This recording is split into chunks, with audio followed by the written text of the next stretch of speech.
Israelis were killed while Palestinians nearly died. That's the leading headline on the BBC after Israel pummeled Gaza, the world's largest open-air prison, with Western-supplied bombs after Hamas's surprise attack and rockets that hit Israel. Some media outlets are even leading with images of injured Palestinian children while reporting on unverified crimes committed by Hamas. As if given the same script, corporate media anchors and journalists are repeating the same line, that Israel has a right to defend itself as it bombs Gaza's 2 million Palestinian population, whom 50% are children, targeting civilians, violating international law. Meanwhile, the same anchors and journalists demand Palestinians denounce violence and Hamas and run with unverified stories handed to them by the Israeli government. This week's coverage by Western corporate media underlined its inability to hold the world's fourth largest military to account for war crimes, and instead, it's given airtime to Israeli military officials to incite genocide against Palestinians, who are caged like animals in the world's largest concentration camp. Western corporate journalists cannot report neutrality on Israel and Palestine, and here's just a few examples as to why. Let's take the New York Times. Not only has the newspaper constantly supported Israel's expansionist policies, it itself has directly participated in the dispossession of Palestinians from their homes. The New York Times Jerusalem bureau is built on a Palestinian house, which belongs to a noted Palestinian writer, Gaza, a survivor of the Nakba. The Times has also often cooperated with Israeli officials directly. In 2014, for example, it received and obeyed an Israeli gag order to suppress the news that Israel had arrested a Palestinian journalist.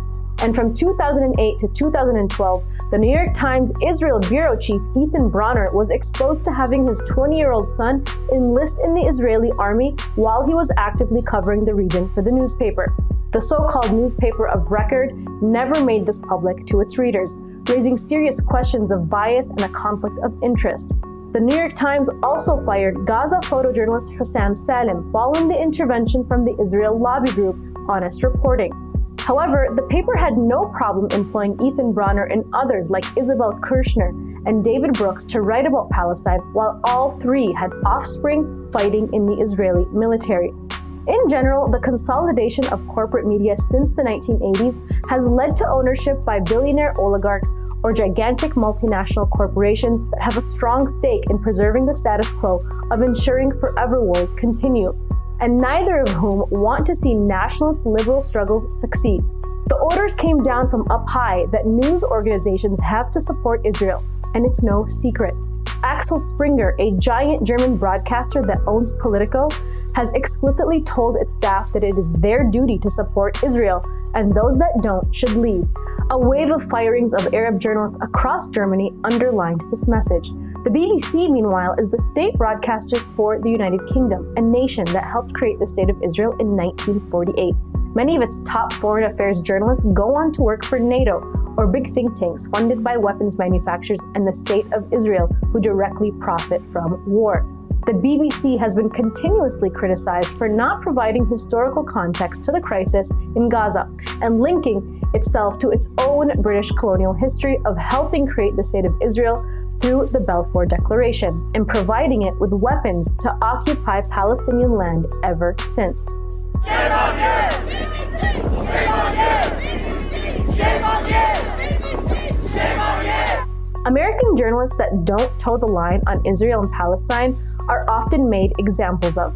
Take, for example, CNN when they fired anchor Mark Lamont Hill for calling for a free Palestine, or Katie Halper, who was fired from The Hill for accurately calling Israel an apartheid state.